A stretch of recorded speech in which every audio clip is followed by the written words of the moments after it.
Ang kwentong ito ay hango sa totoong buhay. Karanasan ito ni Sumang. Taong 1974, Pagbilao, Quezon. Sa bayan ng Pagbilao, kung saan ang alat ng dagat ay humahalimuyak kasabay ng hanging amihan, naninirahan ang isang binatang nagngangalang Sumang. Kilala si Sumang sa pagiging mangingisda at mananambay sa gilid ng dalampasigan. Ganon at ganon palagi ang buhay niya at hanggang sa lumaki siya, hindi maipagkakailang nakasanayan na niya ito. Malapit lang kasi sa dagat ang bahay nila, kaya para matakasan ng mapait na buhay, hapon-hapon siyang nakaupo sa dalampasigan, iniisip kung ano magiging tadhana paglaki niya. Sa murang edad, nararamdaman niyang wala na siyang pag-asa na makakatakas pa sa tanikala ng kahirapan. Araw-araw palagi siyang nagdarasal na sana'y dumating ang isang milagro sa kanilang pamilya. Ngunit hindi lahat ng milagro makakabuti at minsan ang milagro pa ay masama. Isang hapon, habang ang araw ay dahan-dahang lumulubog, sa likod ng mga puno malapit sa dalampasigan, nagbago ang timpla ng payapang baybayin. Habang nagpapahinga siya, napansin niya ang isang kakaibang kilos sa ibabaw ng tubig. Hindi itong karaniwang talsik ng isda o banayad na alon ng dagat. Ang tubig ay tila kumukulo at naglalabas ng itim na usok kahit malamig ang klima. Mula sa kalaliman, unti-unting may lumitaw na mga anino. Sa simula, akala ni Sumang ay mga kahoy lamang ito, ngunit nang tuluyan na silang umahon, nanigas siya sa kanyang kinatatayuan. Dahil ang mga nilalang na nakita niya ay hindi katulad ng anumang hayop na pamilyar sa kanya. Ang mga ito ay matatangkad at payat, na ang balat ay kulay abo na tila napapalibutan ng bakal. May mga mata itong nagniningas na kulay asupre at naglalabas ito ng tunog na parang pagkiskis ng tuyong kahoy sa semento. Hindi sila nagsasalita, ngunit ang bawat hakbang nila patungo sa dalampasigan ay nagdadala ng matinding takot. Ang mga ibon ay nagsiliparan papalayo at ang mga aso sa malapit ay nagsimulang umalulong sa takot. Maya-maya pa, napagtanto niya na hindi ito ang milagrong hinahanap niya. Sa bawat paghipo nila sa buhangin, ang mga halaman ay nalalanta at ang tubig sa kanilang paanan ay nagiging itim. Tila sila ay isang banta, isang babala mula sa kailaliman. Kalaunan, napansin niya na nakatitig na sa kanya ang isa sa mga nilalang. Walang salita, ngunit nararamdaman niya ang isang mensahe. Ang dagat na nagbibigay ng buhay ay maaari ring pawiin ang lahat. Bagaman takot na, hindi siya tumakbo. Malaya lang niyang pinagmasdan ng mga ito hanggang sa unti-unti na yung bumalik sa kailaliman ng dagat. At sa isang kisap mata, ang mga nilalang ay naglaho. Pagtahimik ng paligid, dito na nagsimulang manginig ang kanyang katawan na parabang nalipasan ng gutom. Sa takot niya, kagad siyang bumalik ng bahay nila at dito niya nakita ang kanyang ama na nakatitig habang puno ng pagtataka sa muka. Oh, Sumang, ba't ganyan ang itsura mo? Ayos ka lang ba? Ha? Ayos lang naman ho ko, tay. Sige ho papasok na ako. Dumaan ang mga araw. Paulit-ulit nang nasundan ng ganoong pangyayari. Ang dating baybayin na nagbibigay sa kanya ng katahimikan, naging isa ng matinding bangungot. Pilit niya itong iniwasan, ngunit ang kanyang paa ay patuloy siyang ibinabalik dito. Hanggang sa isang hapon, hindi niya namalayang nakaupo na naman siya sa lugar kung saan siya madalas makikita. Habang nagmamasid, bigla siyang nahimasmasa nang makita niya ang muling pag-ahon ng mga nilalang. At sa puntong yon, Ang sigaw ni Sumang para sa tulong ay nalunod sa kilabot na bumalot sa dalampasigan. Habang papalapit ang mga matatangkad, kulay abong mga nilalang na may nag-aalab na mata, naramdaman niya ang isang matinding lamig. Hindi mula sa simoy ng dagat, kundi mula sa kaibuturan ng kanyang sarili. Isang mapait na katotohanan ang unti-unting lumilinaw sa kanyang isipan na parang pagsikat ng buwan sa madilim na gabi. Naalala ni Sumang ang buhay niya simula't siya ay bata pa. Ang matinding hirap ng buhay sa pagbilaw, ang walang laman ng hapagkainan, at ang tila walang katapusang sirkulo ng pagbabanat ng buto para lamang mabuhay. At ang ginawa niyang paghingi ng milagro sa dagat, ang naging daan para siya ay dinggin ng mga nilalang. Hindi ito simpleng hiling. Ito ay isang pagnanasa, isang desperadong pakiusap para sa isang milagro sa dagat na magpapalaya sa kanya at sa kanyang pamilya sa kahirapan. Di rin niya may pagkakaila na nag-alay siya ng higit pa sa simpleng dasal. Inalay niya ang kanyang buong paghahangad nang walang pakialam sa maaaring maging kapalit. Ang milagro ko. Ako ang nagdala sa kanila. Bulong niya sa kanyang sarili habang ang isa sa mga nilalang ay huminto sa kanyang harapan. Ang mga mata nito ay nanlilisik, tila nakikita ang pinakamalalim niyang lihim. Ang kanyang tila inosenteng pagnanasa para sa ginhawa ang naging susi na nagbukas sa pinto ng kailaliman. Ang mga nilalang na ito, ang mga naglalahong gutom, ay hindi lang basta ang banta. Sila ay pisikal na anyo ng labis na paghahangad ng tao. At ngayong nakaaho na sila, ang pagnanais na bumalik sa kailaliman ay kasing lalim lang ng paghahangad ng sinuman na balikan ng kahirapan. Ibig sabihin, wala na silang balak na umalis. Maya-maya pa, isang nakakapanindig balahibong tunog ang nagmula sa nilalang na nasa harapan niya. Tila isang tawa na humahalakhak. Naramdaman niya ang isang kakaibang ugnayan. Ang bawat isa sa kanila ay isang salamin ng kanyang sariling kasakiman. Ang kislap sa kanilang mga mata ay hindi kislap ng apoy, kundi ang kislap ng matinding pagkagutom. At ang kanilang pakay ay hindi lang mga laman o tubig, kundi ang mga taong nakatira sa komunidad na malapit sa dagat. Ilang segundo pa ang lumipas, ang mga nilalang ay nagsimula ng mangusap. Paulit-ulit nitong sinasambit ang mga katagang, pagkain, dugo. 2 kataga na nagbigay ng matinding palaisipan para sa kanya. Hindi naglaon, nang tuluyan ng makalapit sa kanya ang mga nilalang na yon, kagad siya nitong sinunggaban. Hinila, dinarag, papalapit sa baybayin ng dagat. At sa puntong yon, nagkaroon siya ng lakas ng loob para sumigaw ng tulong. Mabuti na lang, may mga mangingisda di kalayuan na naglalakad papalapit para mangisda sana noong hapon. Kaya nang marinig nito ang daing niya, kagad siya nitong pinuntahan at ang mga nilalang naglaho ring parang bula. Nadatnan siya ng mga ito na nakahiga sa baybayin, pilit na kumakapit sa katawan ng isang patay na puno. Dumudugo na rin ang parte ng kanyang bewang at paa dahil sa pagkakahila sa kanya ng mga nilalang. Nang masipat nito ang kanyang kalagayan, kagad siya nitong tinulungan. At dahil sa kilala naman nito ang kanyang pamilya, sinamahan na siya nitong umuwi sa bahay nila. Manoy Apring!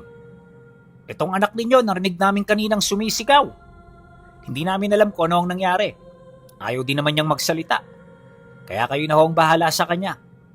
Sa susunod, huwag niyo na ho siyang patambayin doon ng walang kasama. Mahirap na. Baka kung ano pa ang gawin niya. Sa tono ng pananalita nito, mukhang pinaparatangan siya nitong baliw. Nakakainsulto man, hindi na nakaimik si Sumang dahil sa kanyang karanasan. Pag-alis ng mga ito, kagad niyang kinausap ang kanyang ama na yon ay pigilan. Tay, delikado ang dagat. Huwag na huwag niyo silang hayaang mamalaot. Makinig kayo sa akin, Tay. Hindi mga ordinaryong nilalang ang nakita ko kanina. Alam niyong hindi ako magkakaganito kung hindi ito totoo. Ngunit sa halip na maniwala, tahimik lang siya nitong pinapasok sa loob ng bahay. Isang buong gabi silang hindi nagkausap na para bang umiiwas itong magalit sa kanya. Kinabukasan, pagtungtong ng madaling araw, kumalat ang balita. Ang 3 mangingisda na tumulong sa kanya, bangka na lamang ang nakabalik. Sinubukan silang hanapin pero walang nakitang senyales sa tubig. At pagkaraan ng ilang araw, walang umahon na labi. Inakala ng mga tao roon na isang simpleng trahedya lamang ang nangyari, ngunit lingid sa kanilang kaalaman, may mas matinding panganib ang nagtatago mula rito. Kalaunan, pagkaraan ng 1 linggo, nagsimula na ang mga hindi inaasahang pangyayari sa kanilang lugar. Bilang mamamayan ng isang maliit na baryo, hindi kaagad nila ito pinagtuunan ng pansin. Ayon sa matatanda, isang normal na pangyayari lamang ang naganap. Hindi rin ito dapat katakutan, lalo pat maaaring nagkataon lamang ang lahat. Ganon at ganon ang kanilang sinabi, hindi man lang tinitingnan ng pinagmumulan at dahilan kung bakit ito nangyari. Hindi nagtagal, ang mga puno at halaman sa tabing dagat ay nagsimula ng mamatay. Dumalang na rin ang nakukuhang isda, at agad na lumaganap ang tagtuyot na hindi maipaliwanag. Binalot ng sakit ang hangin, nagkaroon ng pandemya na hindi nila alam kung ano o kung saan nagsimula. At tuwing tumatalikod ang araw sa lupa, ang mga nilalang na nasa ilalim ng dagat ay dahan-dahang umaahon para maghanap ng pagkain. Nasaksihan ni Sumang ang lahat ng iyon dahil magmula noong iniligtas siya ng mga mangingisda, gabi-gabi na siyang nakikiramdam sa pagkaluskos ng paligid. Kalakip ng pagmamasid na yon ay ang pagdarasal na sana'y hindi mapahamak ang kanilang pamilya. Nangyari naman ito, ngunit katakot-takot na insidente ang naging dahilan ng pagkamatay ng kanilang mga kakilala at kadugo. At paunti-unti, ang kanyang mga sariling magulang ay nawala sa pag-iisip. Yung tatay niya hindi na naging responsableng ama at madalas na itong makikita sa labas ng bahay nila na tulala, kasama ang kanyang ina at mga kapatid.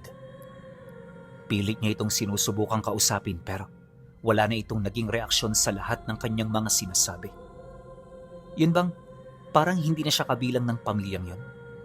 At kapag nagagalit ang kanyang ama, siya palagi ang pinagbubuntonan nito ng sisi. Dahil dito, kung kaya't pakiramdam niya, hindi na niya pamilya ang kasama niya sa bahay nila. Isang gabi, habang nakakulong sa kwarto at nagmamasid, nakita niya ang pagdaan ng mga anino ng nilalang. Malapit lang ito sa bahay nila, animoy meron ito roong hinahanap. Maya-maya pa, narinig niya ang langit-ngit ng pinto, indikasyon na merong pumasok. At sa loob lamang ng ilang segundo, may narinig siyang ungol sa loob. Ang kanyang ama, parang may kinakausap, gamit ang isang dialekto na hindi pamilyar sa kanya. Ilang minuto pa ang lumipas, rinig na rinig niya na itong naglalakad papalapit. At pagdating nito sa harapan ng kurtina, dito mas lalong naging malinaw ang angil ng mga nilalang. Sa takot noon ni Sumang, isang paraan na lamang ang nakita niya para makatakas.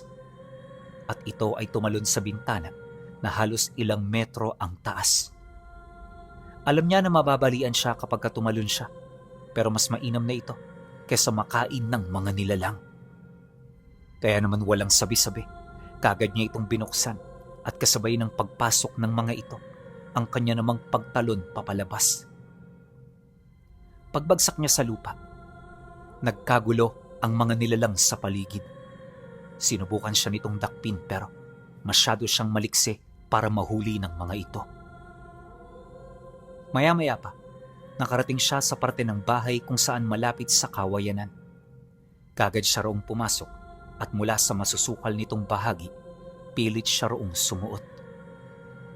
Bawat hibla ng kawayan na bumabaon sa kanyang katawan ay isang sakripisyo na dapat niyang panindigan. Hindi nagtagal. Nang makatagos siya rito, mabilis niyang tinahak ang kakahuyan. Wala nang lingon-lingon. Ang importante makatakas siya ng buhay.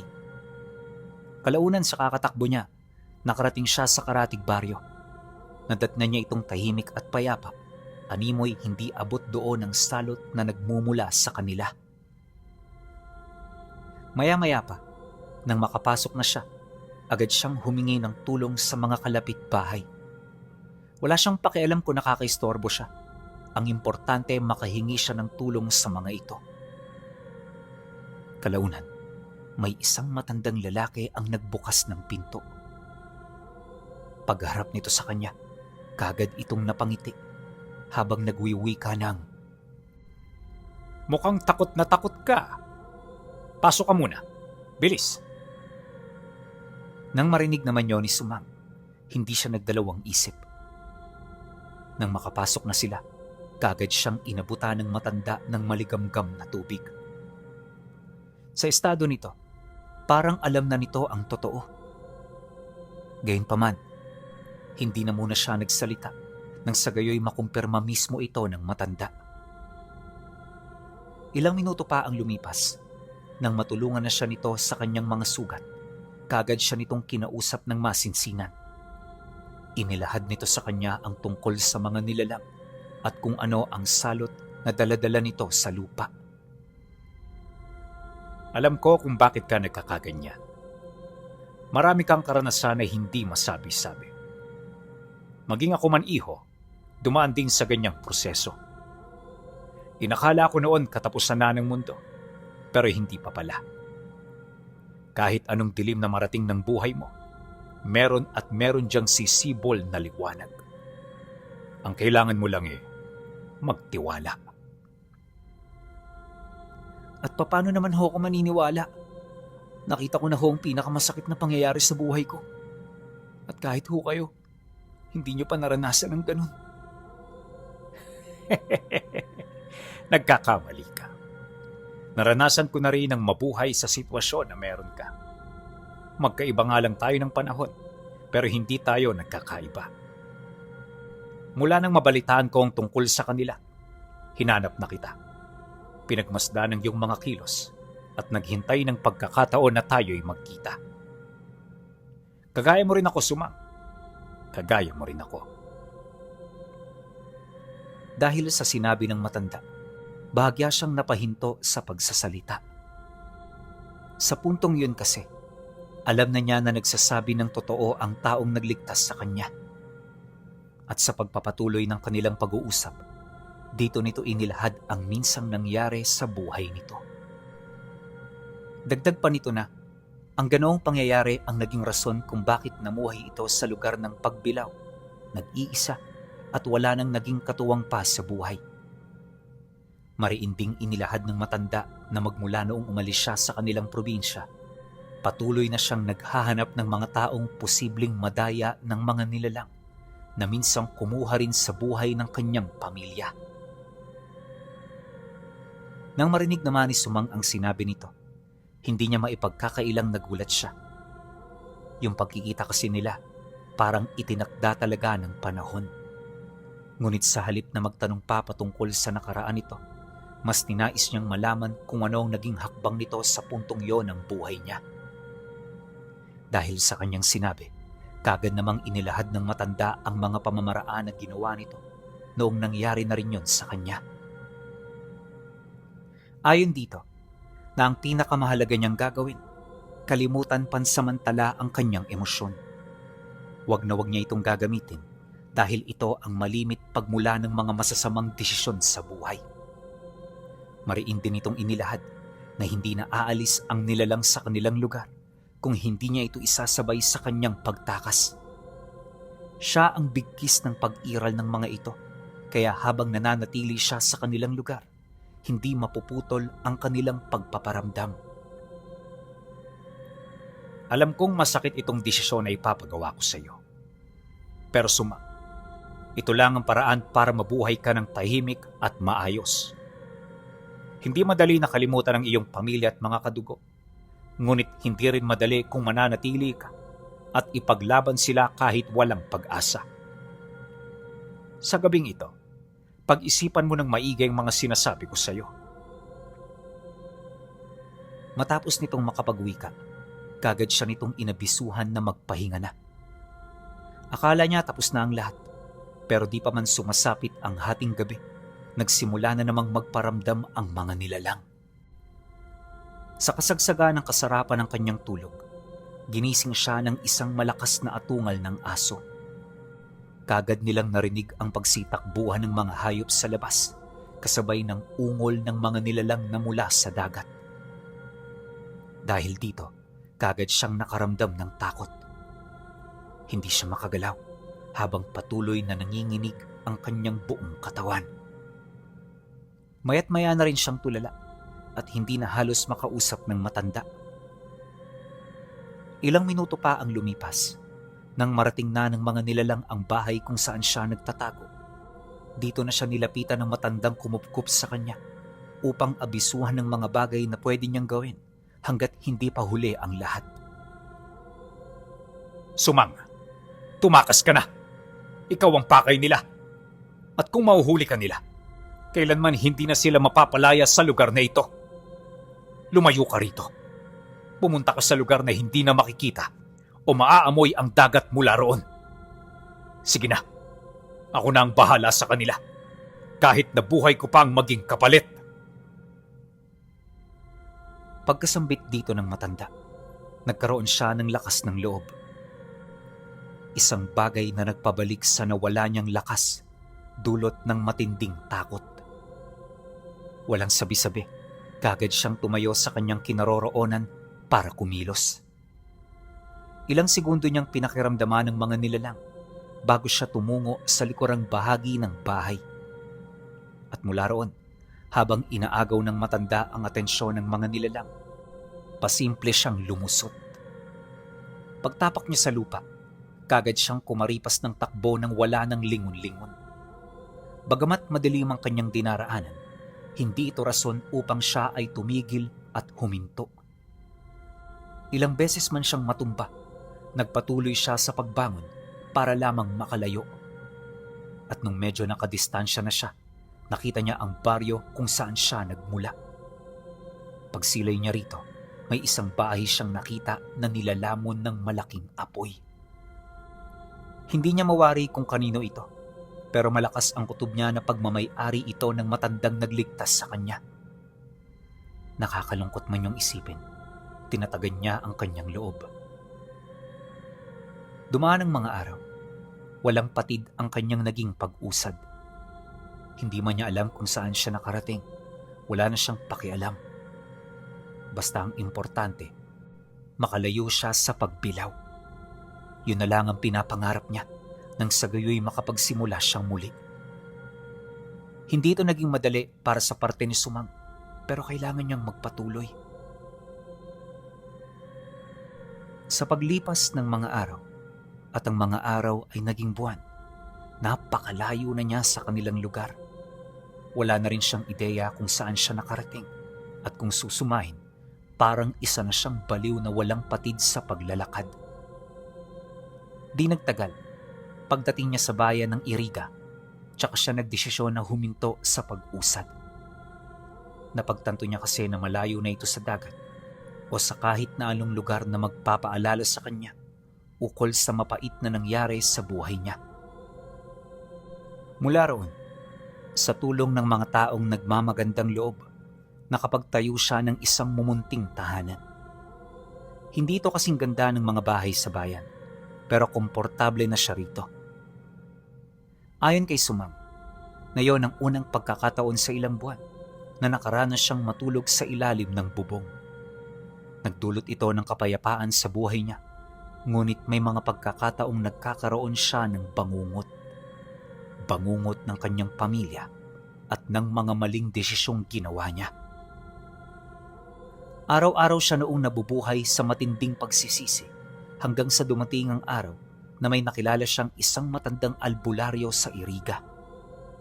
Unang beses nila yung pagkikita pero alam na nito kaagad ang pinagdadaanan niya. Ilang araw itong nakipaglapit sa kanya pinuno bago nito nakuha ang kanyang loob. At nung pagkatiwalaan na siya nito, tsaka siya nito inanyayahan sa mumunti nitong tahanan sa dulo ng bayan. Pagdating nila sa lugar, bumungad sa kanya ang isang simple at maaliwalas na bahay. Tuloy ka, Sumang. Huwag kang mahiya.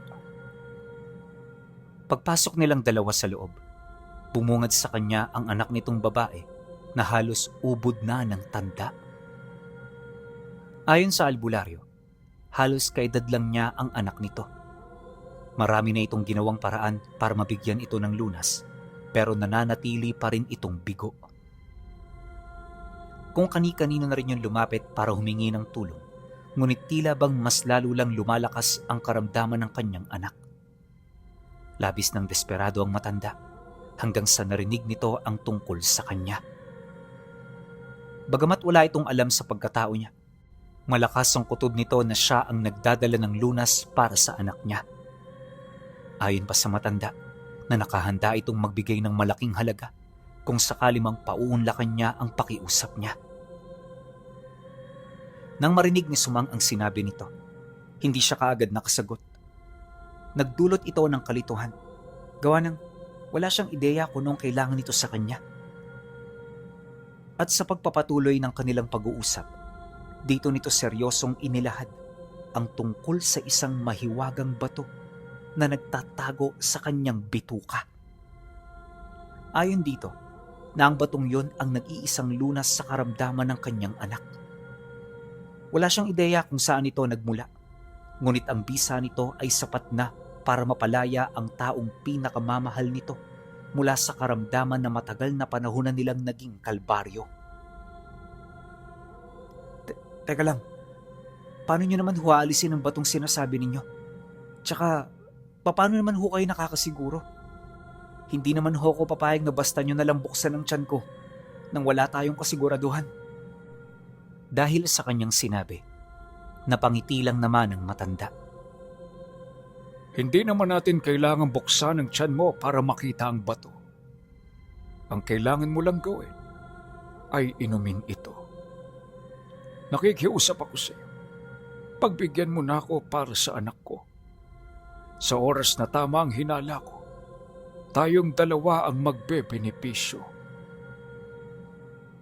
Nang marinig ni Sumang ang sinabi nito, hindi na siya tumutol. Ang sabi kasi ng matanda, di siya masasaktan sa proseso, kaya naman pinagbigyan niya ito. Matapos niyang inumin ang halos kalahating mangkok ng langis, dito na siya nagsimulang makaramdam ng kakaiba sa katawan niya. 3 araw siyang dumi ng dumi ng walang patid na halos tumira na siya sa loob ng banyo. Pagkatapos ng 3 araw na pagtitiis, dito nila nakita ang resulta. Sa loob ng balde kung saan siya dumudumi, nakita ng matanda ang isang itim na bato. Bato na hindi pangkaraniwan. Natatangi ito dahil kapag madilim, kumikinang ito. Ubod din ito ng kintab at kahit hindi nahugasan, wala itong mabahong amoy. Pagkakuha rito ng matanda, para itong baliw na itinataas ang bagay na yon. May mga sinasabi rin itong kakaibang mga salita na hindi niya maunawaan. Maya-maya pa, kagad itong lumapit sa anak niya at walang pagdadalawang isip na ipinalulun dito ang bato kahit hindi pa ito napataka ng tubig. Si Sumang noon, halos masukas sa mga nakita niya pero labis-labis siyang nagpipigil. Naniniwala siya sa matanda na alam niya ang kanyang ginagawa, kaya wala siyang karapatan na ito ay pagtawanan. Ilang minuto pa ang lumipas. Matapos itong malulo ng anak nito, nagulat siya nang bigla itong ngumisi. Nagningas ang mga mata nito at bigla itong tumayo kahit butot balat ang paa nito. Bahagya na rin itong umaangil na parabang hindi na yon isang tao. Nang masipat naman ni Sumang ang pangyayari, Di na rin siya nagdalawang isip na umalis. Kagad niyang tinalikuran ng matanda kahit hindi pa nito na ibibigay ang pangako nito sa kanya. Paglabas niya ng bahay, dali-dali siyang bumalik sa tirahan niya. At mula roon, inabot na naman ng ilang araw nang hindi siya nakatulog ng maayos. Isip siya ng isip tungkol sa bato at sa kung ano ang masamang dulot nito sa kanyang katawan. Subalit dumaan ang 1 linggo, wala naman siyang napansing kakaiba. Normal ang lahat, kaya paunti-unti nakalimutan na niya ang tungkol dito. Akala niya tapos na, pero isang gabi, habang naglalakad siya pauwi galing inuman sa bahay ng kanyang katrabaho, nakita niya ang matanda na naglalakad pagapang. May nakapulupot itong tali sa leeg nito at sa dulo ng taling yon, ang anak nitong halos kahawig na ng isang demonyo. Tulala itong naglalakad na para bang wala ito sa sarili. Kahit nga siya nagulat, gawa ng dumaan na ito sa kanyang harapan, pero nakapagtatakang hindi pa rin siya nito napansin. Pagdaan naman ng matandang albularyo, pilit nitong hinawakan ng kanyang damit. At nang magpang-abot ang kanilang tingin, nanginginig itong nagwika sa kanya ng, Nagkamali ako. 2 kataga na ubod ng bigat pakinggan. Bilang taong nakaranas ng matinding kalbaryo sa buhay, hindi niya maipagkakaila na ramdam niya kung ano ang nararamdaman nito. Matapos nitong magsalita, buong puwersa itong hinila ng anak nitong wala sa sarili. Pilit itong tinutulan ng matanda pero habang tumatagal, mas lalo lang humihigpit ang tali sa kanyang leeg. Kalaunan, wala na rin itong nagawa kundi ang sumunod. Paglayo nito sa kanya, para itong hayop na alipin ng sarili nitong anak. Walang sariling desisyon at ang tanging sinusunod ay ang pasya ng nilalang na may kontrol sa taling nakabigkis sa kanya. Nang makalayo na ito, kagad naman siyang kumaripas ng takbo. Yung kalasingan niya bigla na lang nawala dahil sa nakita niya. At nang makarating na siya sa kanyang bahay, ilang beses niya pa itong inisip at inalala. Sa sobrang bilis kasi ng pangyayari, akala niya pinaglalaroan lamang siya ng isipan niya. Ngunit kahit anong gawin niya, hindi mapapasinungalingan ng kanyang mga mata ang kanyang mga nakita. Magmula noon, hindi na nawala sa kanyang isipan kung ano ba ang totoong bisa o sumpa nang inilagay sa kanya ng mga nilalang na umahon mula sa ilalim ng dagat na mahiwagang bato na nasa bituka ni Sumang.